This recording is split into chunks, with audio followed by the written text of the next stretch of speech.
This is episode 33 of Art Talk, and today I have my artist friend Brooke Harker with me. Brooke Harker is an American artist whose city and coastal paintings are in collections and shown all around the world. I mean, so many, I can't even put it in this podcast because then the whole podcast is about that. She is ambidextrous, sketching, drawing left, putting paint on the canvas with right. She is one of the hosts of Saturday Night Live art shows, an initiative she took in 2020 lockdown to create a community of artists around the world to show their art from their homes. Welcome, Brooke. I'm really honored to have you as my guest. Thank you for having me. I'm honored to be here. Thank you. So before we dive into questions, I have not one but three quotes from one man. Maybe you know them, maybe not. Leadership is accepted rather than sought. From this level, great music, art, and architecture emerge, as does the capacity to uplift others by one's mere presence. Great works of art, music, and architecture that calibrate between 600 and 700 can transport us temporarily to a higher levels of consciousness and are universally recognized and inspirational and timeless. And the last one, art and love are man's greatest gift to himself. And there can be no art without love. Art is always making of the soul, the craft of human beings' touch, which can be corporeal of the mind and spirit. So it has been since Neanderthal times. And so it will always be. Thus, we find that computer-generated art and even great photographs never calibrate as highly as original paintings. Any idea who wrote this? Nope. Dr. David Hawkins. This comes from his book, Power versus Force. And he tested everything and he created the emotional vibration. So when you vibrate very low in guilt, shame, grief, and art is very high on the ladder. So, yeah, we have a purpose in life as artists, I always say. But anyways, can you tell us a little bit about yourself, apart from that all your work is all around the world, which is amazing, by the way. Thank you so much. Is there anything you specifically want to know or just randomly tell you things about myself? Well, has that always been in your life from childhood?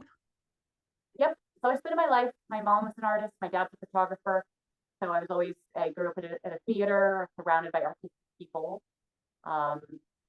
And so, yeah, it's been my guiding light since I grew up in Iowa in the middle of the United States and been able to travel. I live in Los Angeles now and I make paintings of cityscapes and coastal scenes. So. Yeah, you have some beautiful work behind you too. Yeah, this is the big painting of 7-foot painting of Los Angeles. It's huge, right? You paint really large paintings. Yeah, different. Some of them are really big. I guess for me, small is a 24-inch. It's a 24-inch painting. So I don't think there's like a woman walking in that painting. That's a theme in a lot of my paintings, a woman walking, which I could relate somehow to your work with the focusing on portraits, but in a different way. In a different way, yeah. When? So what is it that attracts you to paint architecture, cityscapes and coastal scapes? And has that always been your passion? Well, I started traveling probably when I was, not probably for sure, I started traveling internationally when I was 17. I was always taking photographs. So from the time I was 9, my dad got me a camera.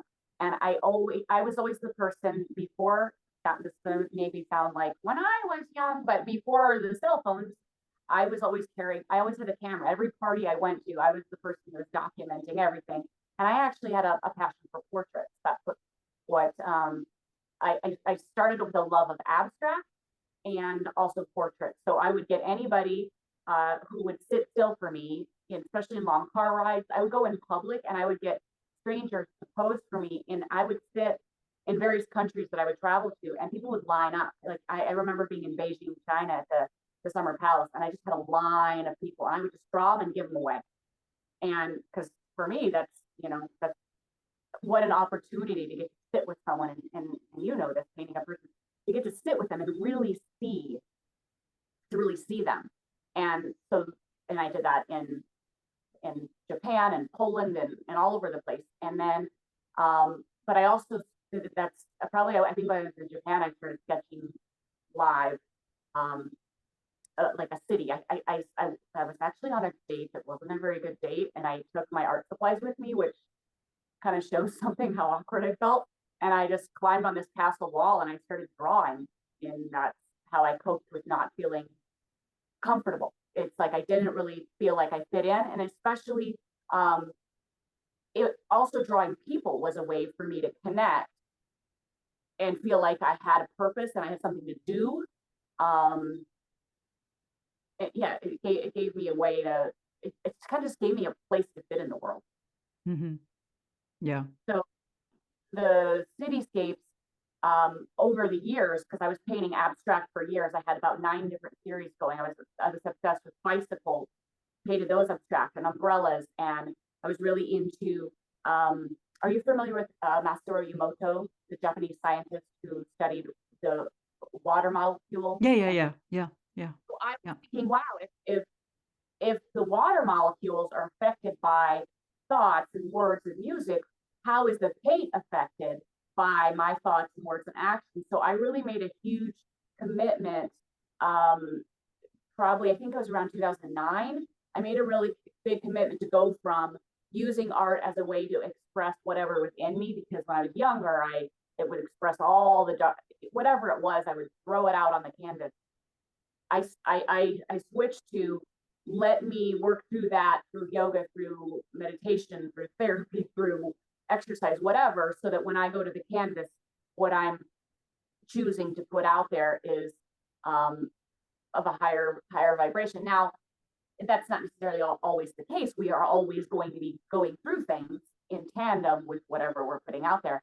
But so through all the studies I did in color and mixing and all the different abstract styles, which everybody told me, oh, you need to have one style. And I just thought, no, I don't. I'll do what I want. And I get it from a marketing standpoint. It helps when a person has one recognizable style.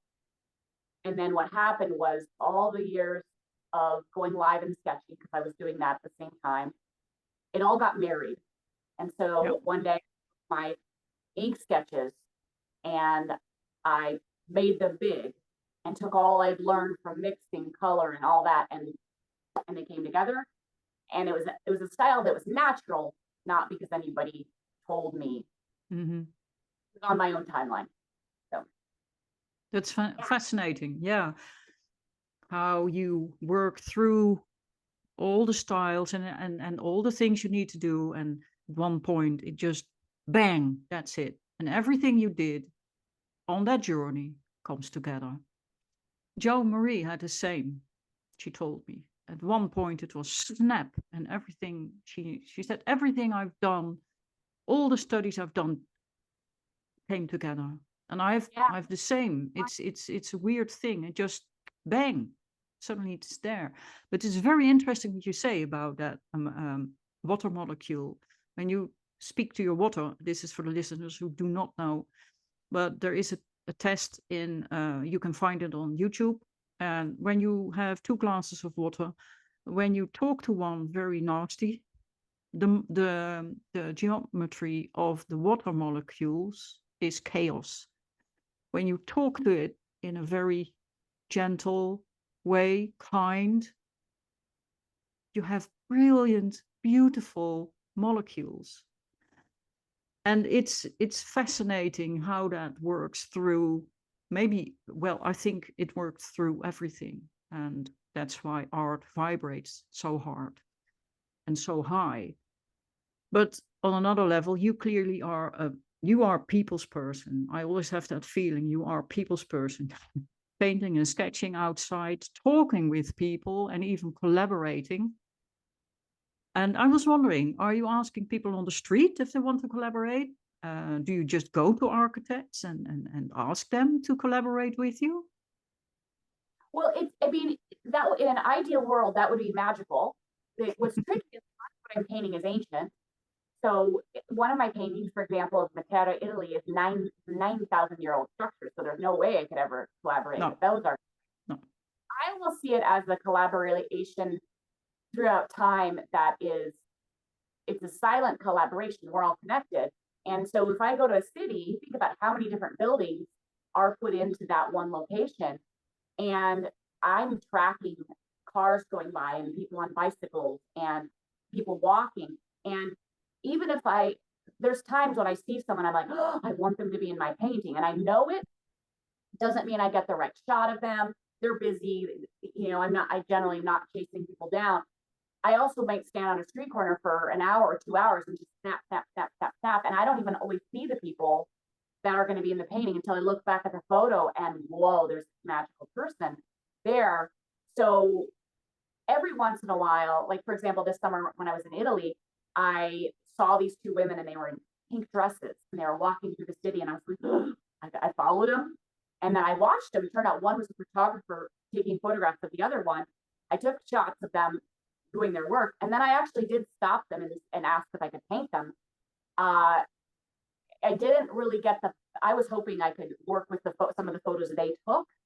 I didn't really get the best shots of them. They told me they said they would, contact them if I ended up painting them. I mean, that's an example of occasionally, but for the most part, a lot of times people they don't know because I don't know. There are people that hire me when they get a commission. I've had father and son, for example, who they had worked together in the same building together for 30 years. And so they wanted a painting of them walking to lunch in both directions. So I worked with them, or someone else wanted their daughters at the Eiffel Tower. So there's times when another mother who had her son going away to college and she wanted him to be in the painting. So there's those kind of stories where people knowingly collaborate, but I think the rest of it's just it's just a kind of unknowing collaboration because it would be impossible to track everybody down. Yeah. Yeah, unless they are somewhere, because your paintings are all over the place, the whole world, and they see like, shoot, that's me, something like that. That would be fun. The people that ended up in the paintings, sometimes they look exactly like the person in the photo, but I don't have the same, if I know the person or I'm putting someone in, I have a very strong commitment to getting their energy and their soul to shine through them. For example, you might have seen the painting I did where I put in 30 people. That's an example of collaborating. I put in 30 people from around the world. All of those people look like the real people because I knew them and I knew they were going to be seeing it. So I wanted to honor that. But a lot of times the person, I might paint them and they don't always look exactly like the person in the they're just figurants in your work at that point. It would be cool though if they if somebody saw it, I was walking there, I had an outfit like that would be cool. A lot of times I have people say, oh, I live in that building. Oh, that's my where I went on vacation. That happens. So yeah, exactly. Because it seems so I know about that painting because at Saturday Night Live art shows you talked about it. And that's I like that way of collaboration where people know it. And it's very creative and they will be curious. They want to see your work. They want to see where they ended up and how they ended up. So do you think that apart from the energy that comes straight from your source, from the source into your arm, into your hands, onto the canvas, that the energy of the people you collaborated with, conscious or subconscious, so you take the photo and you have this inner feeling, I need those people in it, either up front or either when you look back at your photos.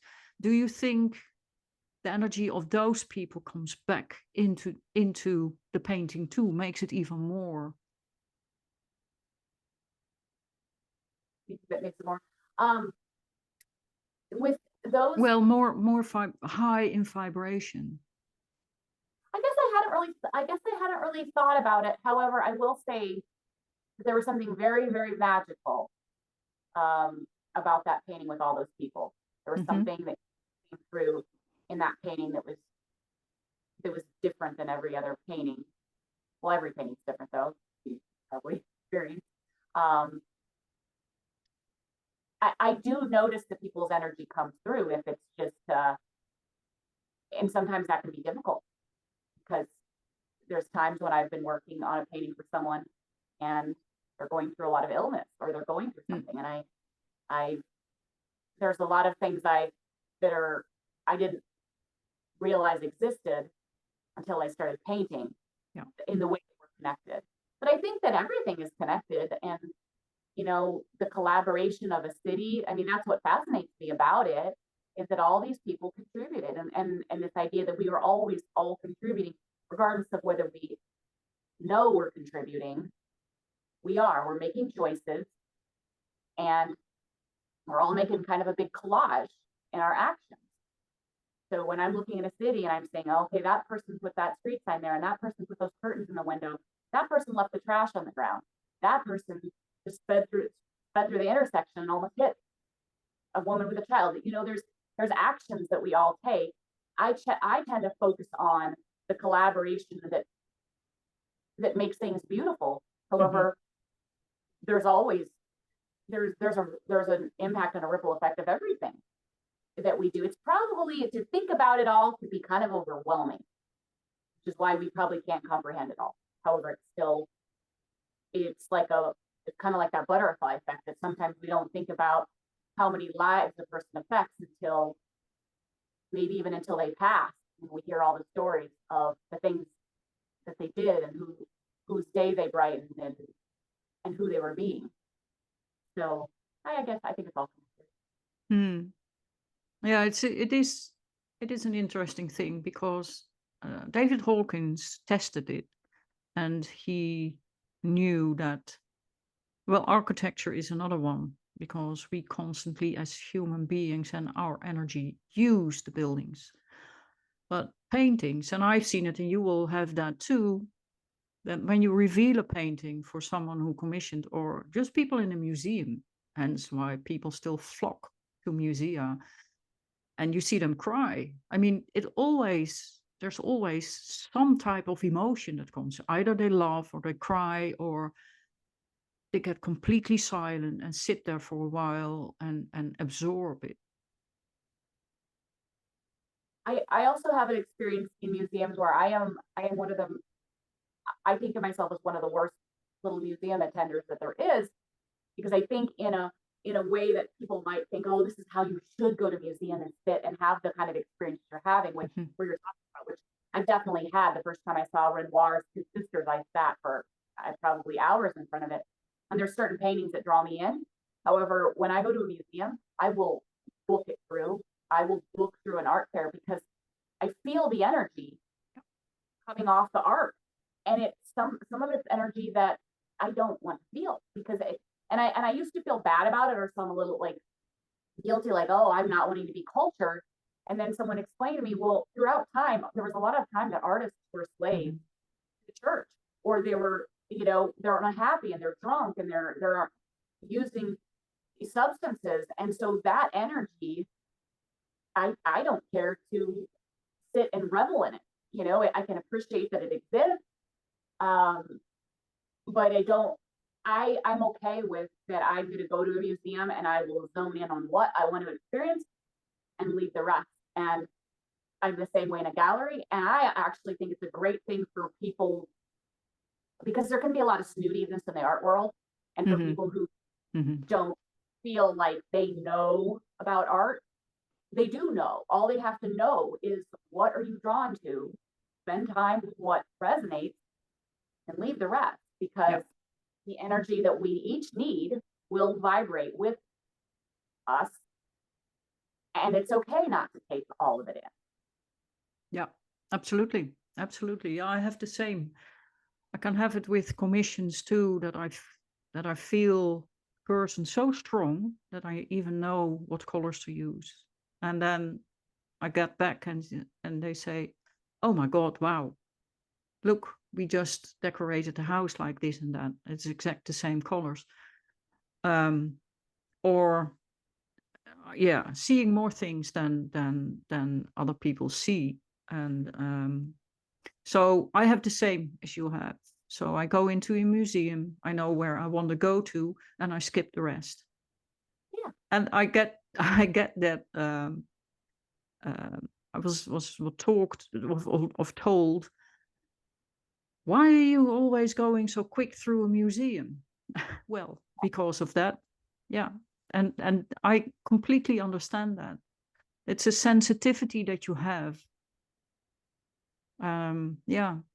But it's true that when people have the art that they choose on the wall, it uplifts them. It gives them that power, and that it makes them happy, and that ripples out. Because if they're happy, the people around them are happy, etc., etc. Yeah. And if we're okay with letting go of the, oh, how should I be responding to art? If we go to a library, nobody expects you to go in a library and read every single book in the library. Well, why aren't you reading every single book? Well, a painting, even though you can visually look at it in a second, is like a book.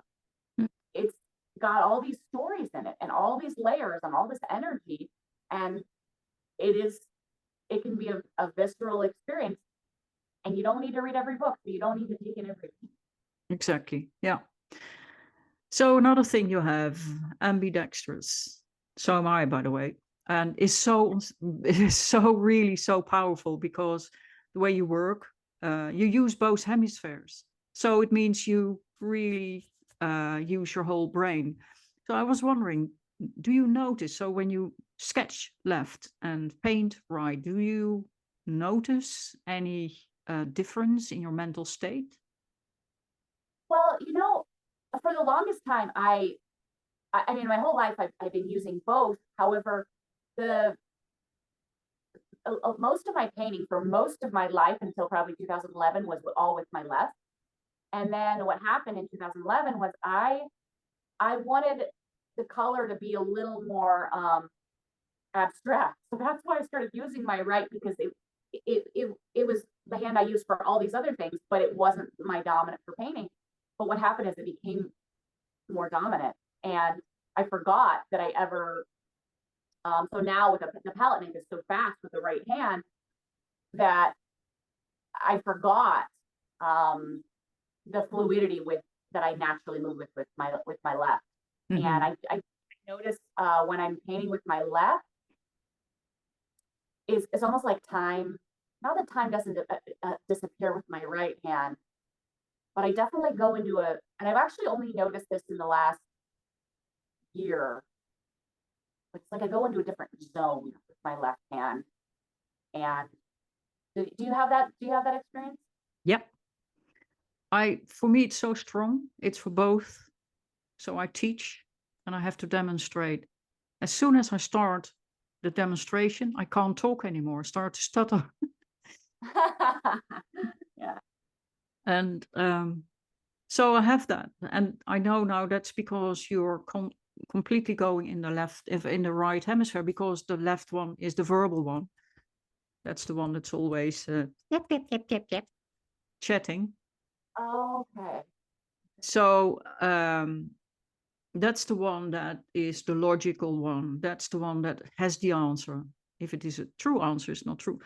And the right one has the insights. So as soon as I'm there, I can't talk anymore. I really start to stutter. So yeah, I'm in another zone. I start to flow. Time is moving like.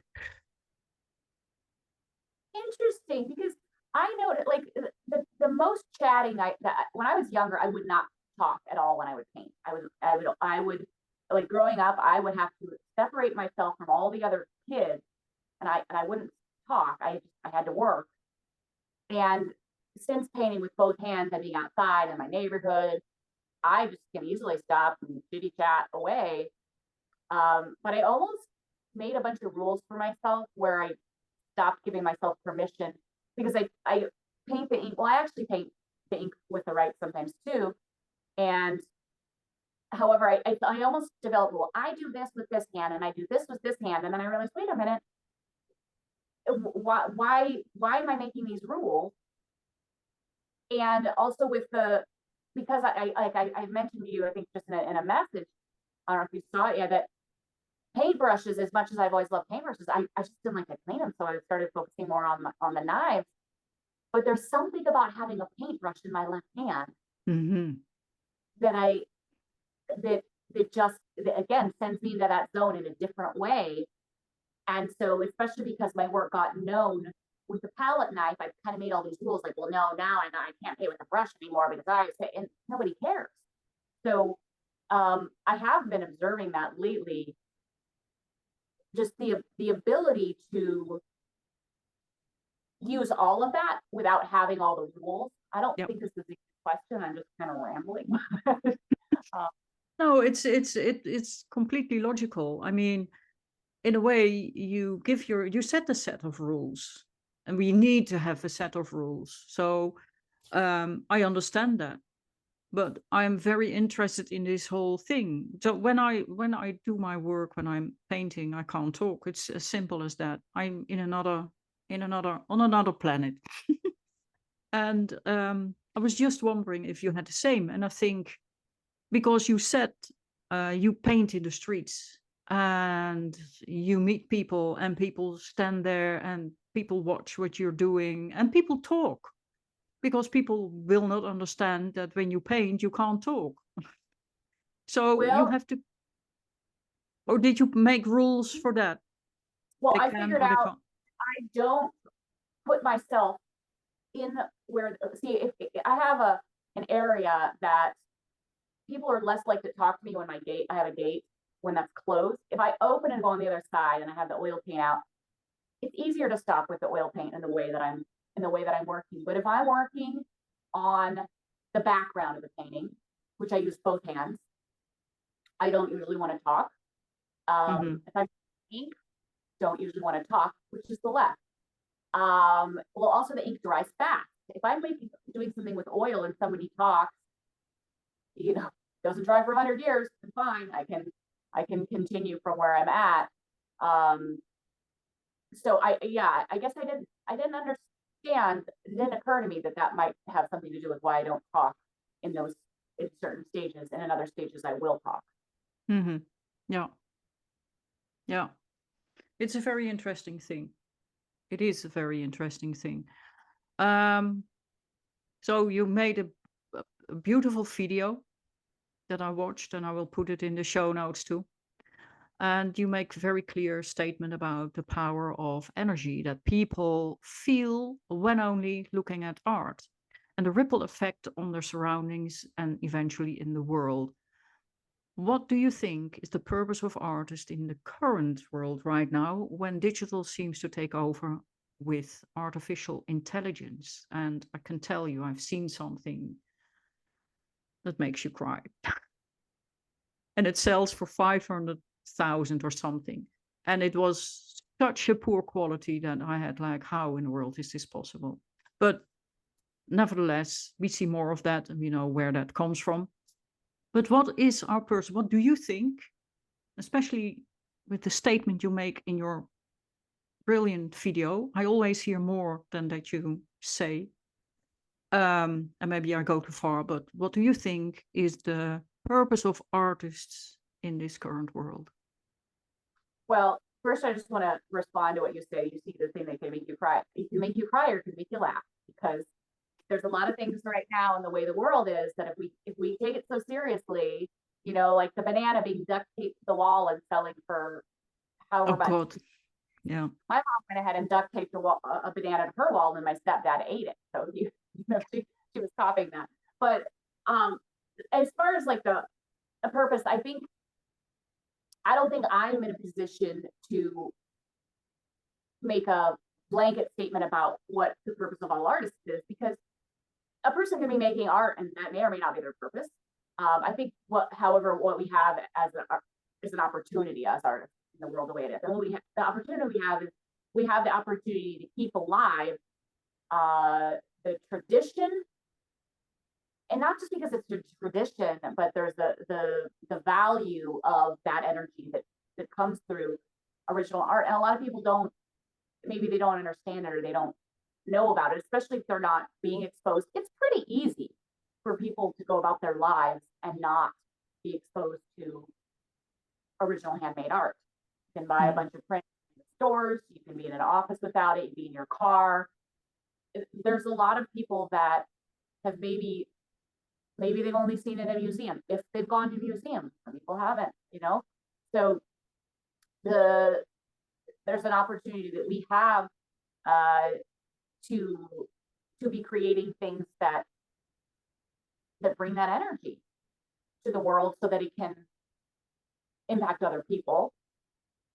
I mean, there's also the way that a very base level that art helps people heal, it helps them work through things, and they could stop there, or a person can keep creating to a place where what they are making is vibrating at the kind of frequency that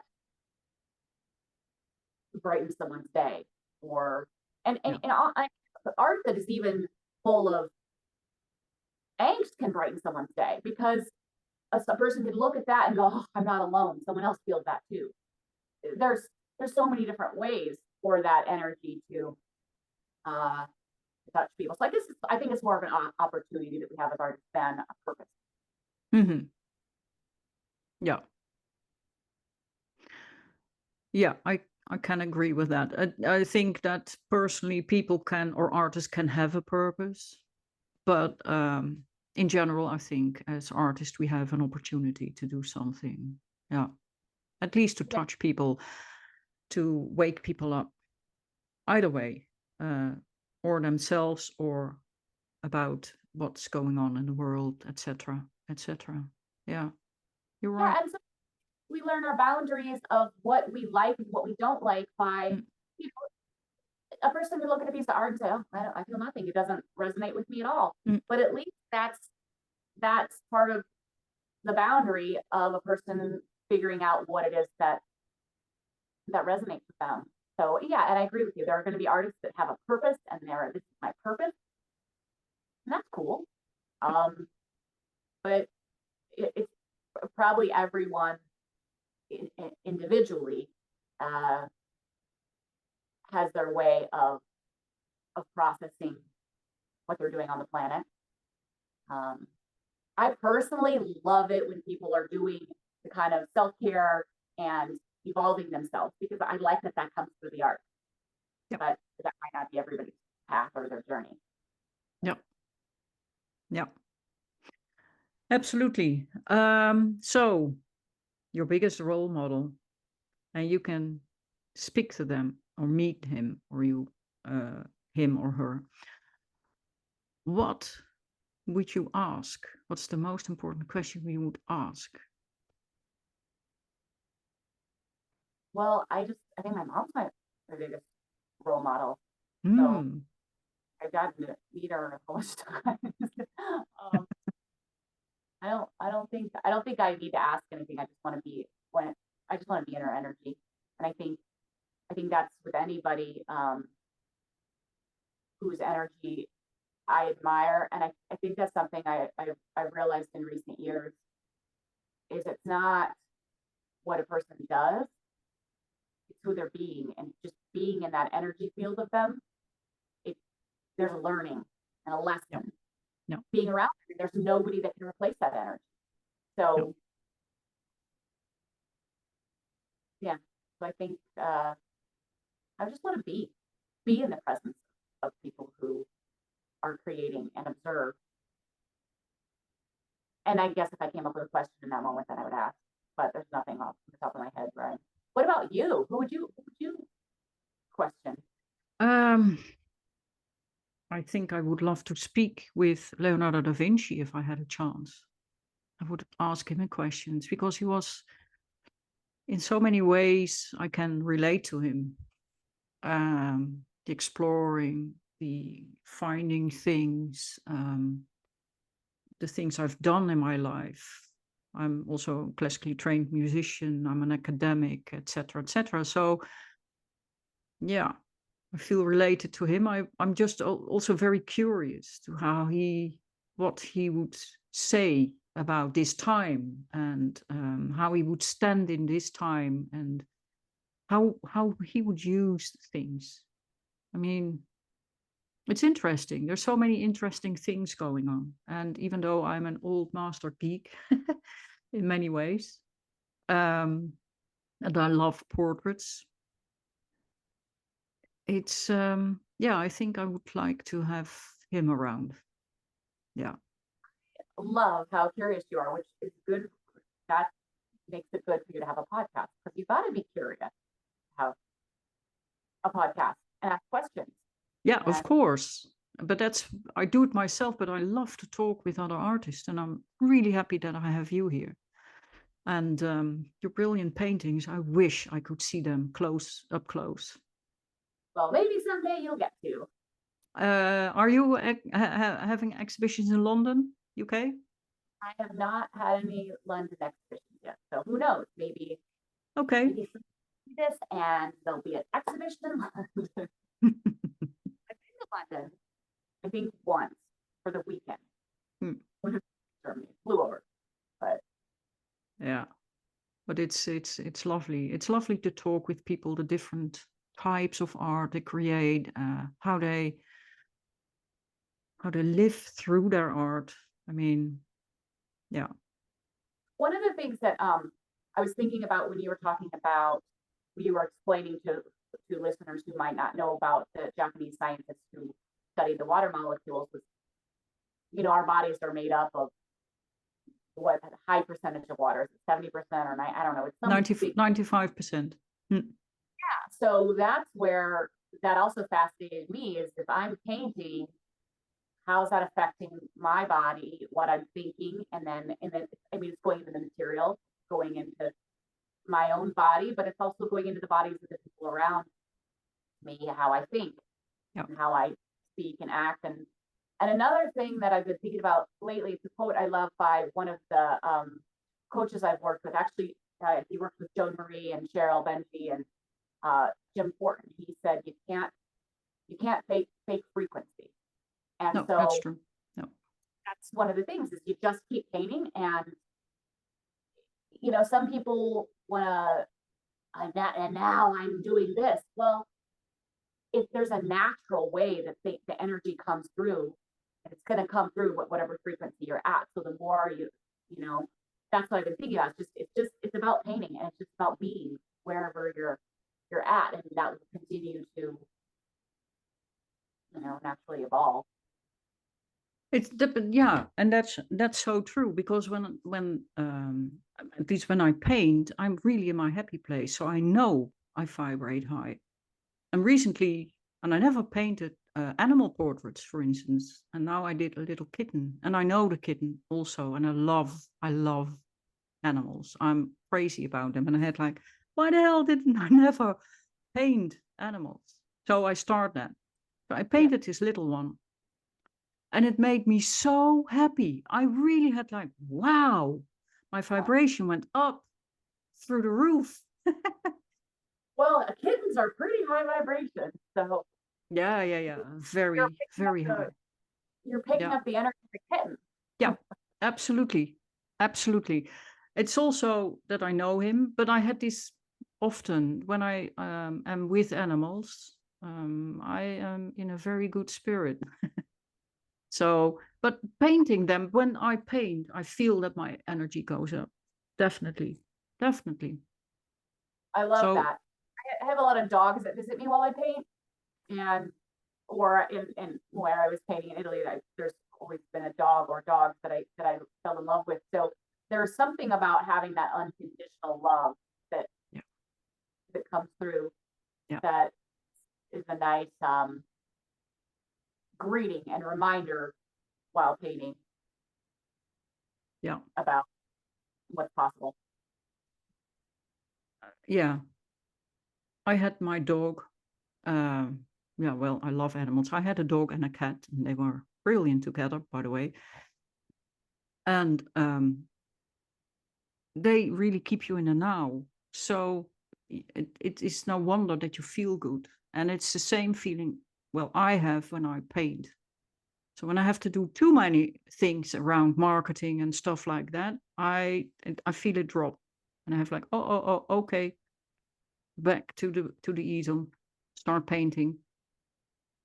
That's a And good I'm point. I've talked to a lot of artists that do marketing things on a separate day than painting mhm, and the compartment. And I used to definitely never like on the same day. I would separate. I don't even know where I'm at now, maybe separating. However, I was thinking about this the other day because I was messaging with Joan Marie, who we were just talking about, and she just joined TikTok. And mhm, I was thinking about it actually had me think about my mindset, how my mindset with some social media shifted a little bit to, oh, what am I supposed to do? What's the right thing to do? All that kind of thinky stuff that isn't really the vibration or the energy that um, is fun. And there's probably a way to approach it from a place of love um, and say, and have it be fun to match the energy of the art. But I think that's a really good point. Get back to the easel, get out. That's something my chiropractor always says to me. She's like, Brooke, just paint. The painting heals you, the joy heals you, yeah, because that's it's very true. yeah, absolutely. Yeah, I know it. I saw her on TikTok. I'm also on TikTok, and but her videos and the things that she does are so uplifting. I mean, she has fun, Yeah, and that fun, I have to laugh. She cracks me up so much, but then with that ripples through the screen, and it lifts you up. I always love if I'm a little bit down. I had like, okay, just have a dose of Joan Marie, and everything gets really. back. Well, I was even thinking I actually joined right just because I've been thinking about it for a while, and I had my new video, and I'm told uh to post it by the people that produced it, post it on TikTok, which I don't have, and then I thought I'm going to join just because I want to follow Joan Marie. And then I haven't posted anything yet, but I thought if I do post anything, then I think having fun with it could be a great intention to post from that place, Yeah, which does, there's a time factor, and most of us who are artists, I'm just going to say most of us, and that may or may not be true, would rather be painting and making art than doing social media posts. I think, but I think I definitely seeing Joan Marie's posts, I go, okay, I don't have to take it so seriously. Just have fun, post something, move on. There's writer, there's people who have really, really, really huge followings. That doesn't mean any more about their career. And there's people who, some of the most famous artists don't have social media yeah, or prolific artists. So it's kind of how a person frames it and approaches it that probably yeah, matters. yeah, yeah. Absolutely. Yeah, I try to schedule it ahead, and then I um, know the times I have to post, and I try to do that. Doesn't always work because I can get insight suddenly, and I do it at a time, but never when I paint, because then I'm not here. I'm in my place, and I don't know about social media. I don't know about the computer. I don't know anything about that. Um, so yeah, sometimes it's good just to set a time or a day. I know when my energy is high, very high, I have to work on my painting. That's a good point. I always heard, I think, I don't know if you're familiar with Allison Stanfield. I love her. She has the Art Biz Success. She has a podcast as well, which is really wonderful. And she talks about scheduling your painting when your energy is your best. Yeah, yeah, I do that. I'm a morning person, so that's when I do it.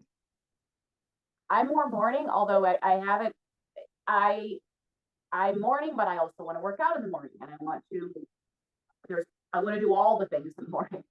So Yeah, I have that too. But I start also with the meditations and things like that, yoga, and then it's painting time. what time do you start usually? 5. 5 a.m.? Yes. Oh, I love it. I love it. What time do you wake up? I wake up at 5 a.m., sometimes 4 a.m. Okay. Oh, I love it. It's so great. But then my evenings are short. So Yeah. I think I'm still figuring out my flow. It's shifted around. Lately, I've been waking up about 5:30, 5:36. But mhm. No, I always had this since a child. Early bird. I love it if you can go right to painting. Yeah, Yeah. great. Yeah. Although you are in California, I'm in UK. It's already dark here. It's 6:45. Winter time. Well, So I mean, we say it's warmer here than probably there. So yeah, because I use my cardigan. You have I'm gonna say only that, a hand. but I was walking before we started talking. So. Yeah. So yeah, thank you so much for our talk. Where can people find you? I will put it in the show notes too. You can find me on there's my website, brookharker.com. I'm on Instagram at Brooke Harker, and my Facebook is at Brooke Harker Paintings. And they can, if they're artists, they're welcome to join us for Saturday Night Live art shows, and they can probably find that through you. And then there's links to directions. And if it's somebody who's watching this and they're interested in art, there's links on my website to what galleries, where the paintings are at, how much they are, all that kind of thing. So lots of Yeah. places. And I have a inactive TikTok as of yet. Who knows? Maybe by someone's watching this and later on, I might have shared something. Okay, I will put it all in the show notes.